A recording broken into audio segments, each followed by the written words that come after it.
बिस्मिल्लाहिर्रहमानिर्रहीम। अस्सलाम वालेकुम नाजरीन, मैं हूं साकिब बशीर। नाजरीन, सुप्रीम कोर्ट में पीटीआई इंट्रा पार्टी इलेक्शंस के हवाले से नज़रसानी केस की बड़ी अहम समाअत हुई है।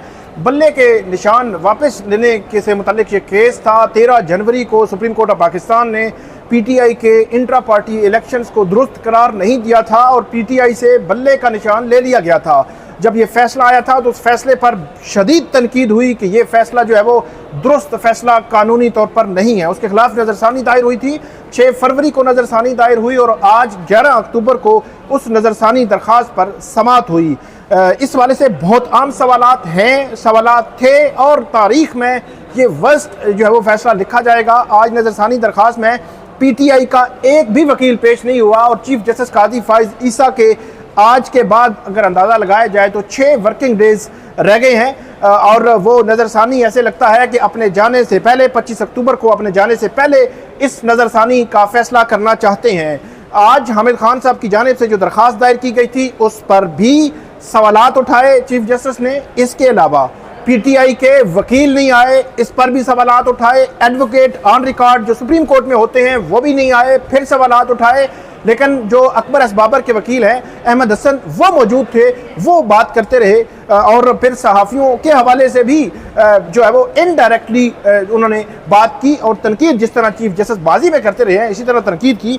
आज की समाअत में हुआ क्या और क्या चीफ जस्टिस काजी फाइज ईसा ये चाहते हैं कि जिस तरह 63A की जजमेंट दी थी chief justice Umar Ata Bandial, justice Munib Akhtar और जस्टिस इजाजुल हसन ने, इसी तरह वो जजमेंट जब उसके खिलाफ नज़रसानी आई तो वो नज़रसानी उनके अपने टेन्योर में उसका फैसला नहीं हो सका और अब जब फैसला हुआ है तो उस फैसले के बाद उस नज़रसानी में ऐसी चीज़ें लिख दी गई हैं कि जो chief justice Umar Ata Bandial, justice Ijajul Hasan, justice Munib Akhtar उनके कंडक्ट पर भी सवालात उठा दिए गए हैं कि उन्होंने ये केस कैसे सुना था और उसके केस का कैसे फैसला दिया था और आइन और कानून के मुताबिक वो दुरुस्त फैसला नहीं है। तो अब चीफ जस्टिस काजी फाइज ईसा वो भी ऐसे लगता है कि यही चाह रहे हैं कि ये केस 25 अक्टूबर के बाद ऐसा ना हो कि कोई और जज सुने और इस हवाले से ऐसे सवालात उठा दे जिनका जवाब न दिया जा सके तो उसकी नज़रसानी उनके जाने से पहले ही वो उसका फैसला कर दें।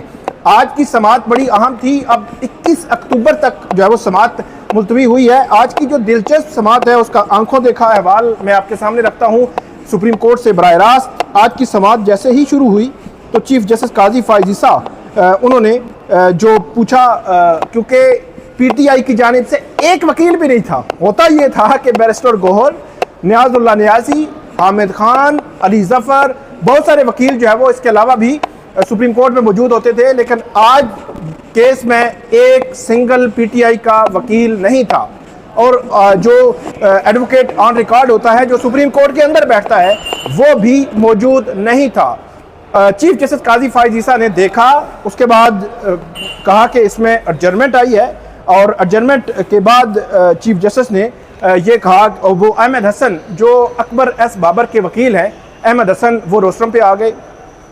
उन्होंने ये कहा कि जो उन्होंने पूछा कि इल्तवा की दरख्वास्त आई है और ये बड़ी ही गैर मामूली इल्तवा की दरख्वास्त है। ये चीफ जस्टिस काजी फाइज ईसा ने कहा कि सबसे पहले तो इस दरख्वास्त को आप जो है वो पढ़ें और चीफ जस्टिस काजी फाइज ईसा ने फिर पूछा कि क्या इलेक्शन हो गए हैं या इलेक्शन अभी नहीं हुए।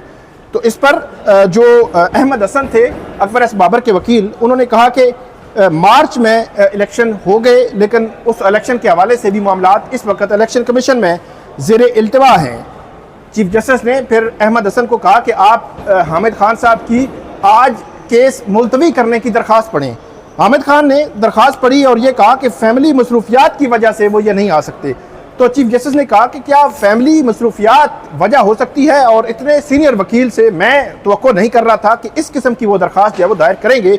और ये भी कहा कि हमने इससे कबल जो नज़रसानी की दरख्वास्तें थीं वो इस बुनियाद पर खारिज की कि उसमें एडजर्नमेंट नहीं है।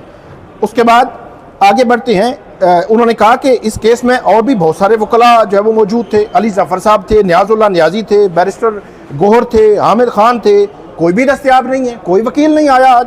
तो इस पर अहमद हसन ने कहा कि मैं तो इसलिए आया हूं कि मैं, क्योंकि नोटिस नहीं है हमें अभी, क्योंकि रिस्पोंडेंट साइड है अकबर एस बाबर, तो उन्होंने कहा कि हमें नोटिस नहीं है, लेकिन मैं तो देखने आया हूं कि यहाँ पे अगर नोटिस होता है तो फिर हम उसको देख सकेंगे। जस्टिस मोहम्मद अली मज़हर, उनकी जानिब से कहा गया कि आपको अभी जो है वो नोटिस नहीं हुआ।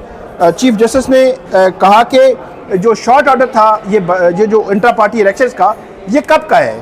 तो ये बताया गया कि ये शॉर्ट ऑर्डर जो है वो 13 जनवरी को आया था, और उसके बाद जो चीफ जस्टिस काजी फायज ईसा, उन्होंने अब जो है वो पीटीआई जो नज़रसानी वाला मामला है वो बुनियादी तौर पर पीटीआई पर मलबा डाला है, और उन्होंने कहा कि 6 फरवरी को नज़रसानी दायर होती है, तो अगर 13 जनवरी को शॉर्ट ऑर्डर आ गया था तो उन्होंने नज़रसानी फौरी दायर क्यों नहीं की? जब हमने उसके फौरी बाद जो है वो चंद दिनों के बाद हमने तफसीली फैसला भी जारी कर दिया था, तो नज़रसानी तो उसी दिन या अगले दिन दायर हो जाया करती है, तो इन्होंने तो 6 फरवरी दायर की। तो इसका मतलब ये है कि इन्होंने और फिर एडजर्नमेंट या जो जल्द समाअत की दरख्वास्त भी उनकी जानिब से नहीं आई, तो इसका मतलब ये है कि वो चाह ही नहीं रहे थे कि यही हो, तो और बात जो है वो फैसले पढ़ते नहीं हैं और बात जो है वो शुरू कर देते हैं।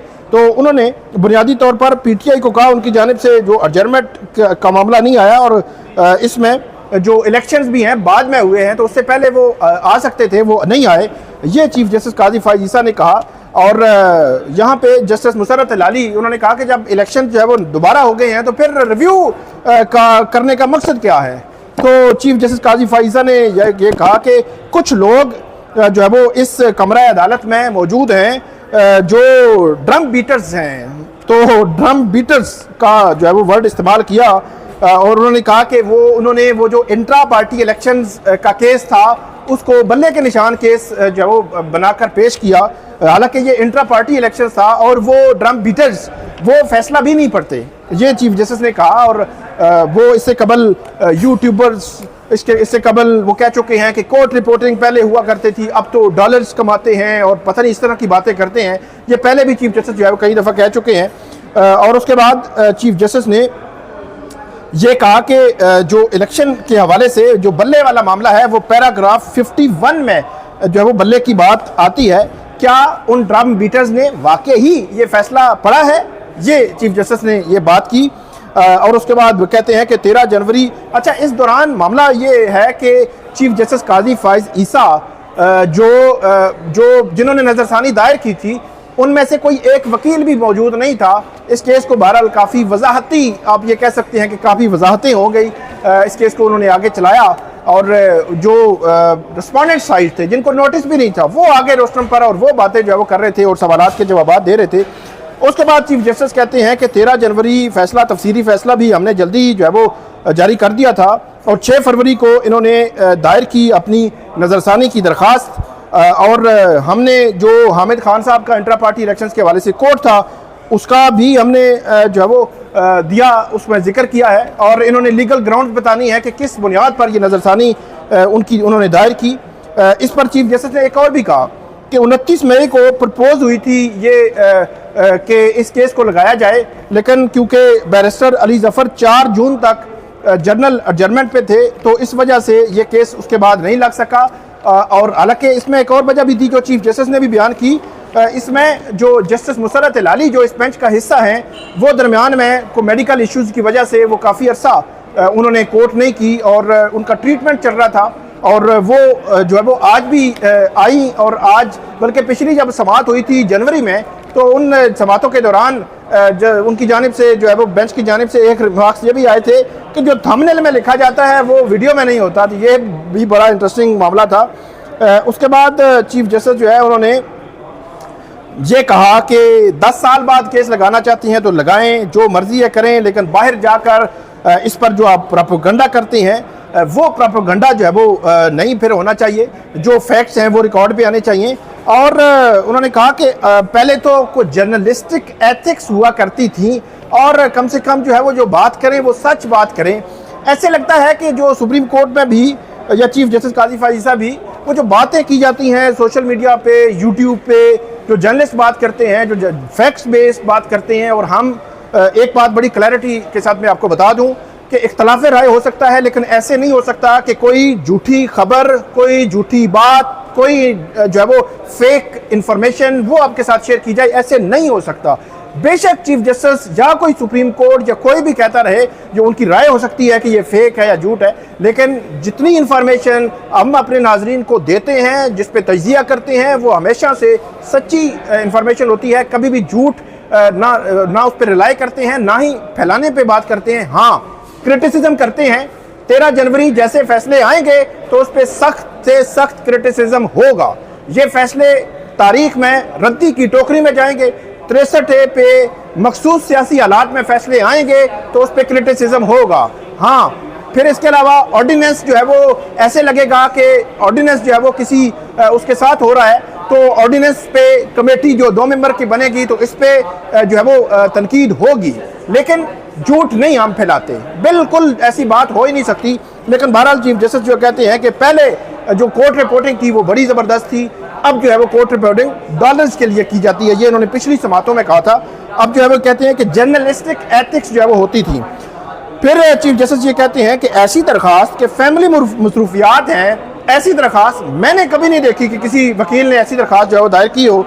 और उन्होंने कहा कि अब ये चाहते हैं कि मैं सिर्फ अपनी मर्जी का बेंच चुनूंगा। नज़रसानी फिर कहते हैं नज़रसानी क्यों नहीं लगा रहे, अब तो कौन है, या तो कह दें कि कानून की बुनियाद पर कहीं जो है वो हम नज़रसानी मुस्तरद कर दें, ये कहा उन्होंने। और उसके बाद जब जो अहमद हसन थे अकबर एस बाबर के वकील, उन्होंने कहा कि कल लगा लें, मतलब हफ्ते वाले दिन लगा लें।